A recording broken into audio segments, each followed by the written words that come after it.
Responsible drinkers എന്നൊരു term അദ്ദേഹം ഉപയോഗിച്ചു. അതെ. ഈ ഡ്രിങ്കേഴ്സിന് ആരോടാണ് റെസ്പോൺസിബിലിറ്റി? എന്താണ് റെസ്പോൺസിബിലിറ്റി? മനസ്സിലായില്ല. മറ്റൊന്ന് സുഗതകുമാരി ടീച്ചർ എന്തുകൊണ്ടാണ് ഇത്തരം ഒരു വേദി വിട്ടുപോയതെന്ന് എനിക്കിപ്പോ യാതൊരു സംശയവുമില്ല. ഞാൻ അവരെ നമിക്കുകയാണ്.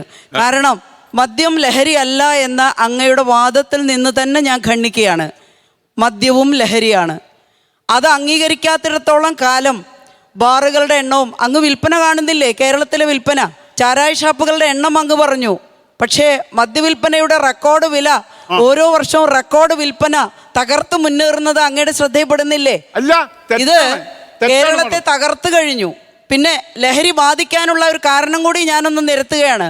മദ്യം ഇവിടെ ഇഷ്ടം പോലെ ലഭ്യമാക്കി കൊടുത്തതിൻ്റെ പരിണിത ഫലമാണ് ലഹരിയുടെ ആസക്തിയിലേക്ക് മുങ്ങിപ്പോയ കേരളം.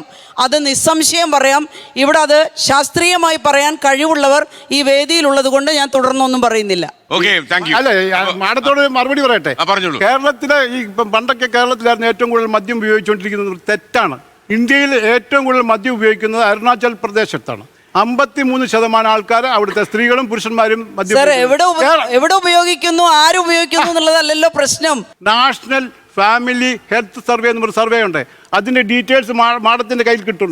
ആ മൊബൈലുണ്ട്, നോക്കുക. കേരളം എന്ന് പറയുന്നത് ഒരാളെ അയാൾ മദ്യപിച്ചത് കൊണ്ടാണ് അയാളുടെ കുടുംബം നന്നായത് എന്ന് ചൂണ്ടിക്കാണിക്കാൻ ഒരാളെ കാണിച്ചു തന്നാൽ മദ്യനിരോധന പ്രവർത്തനം ഞാൻ അവസാനിപ്പിക്കാം.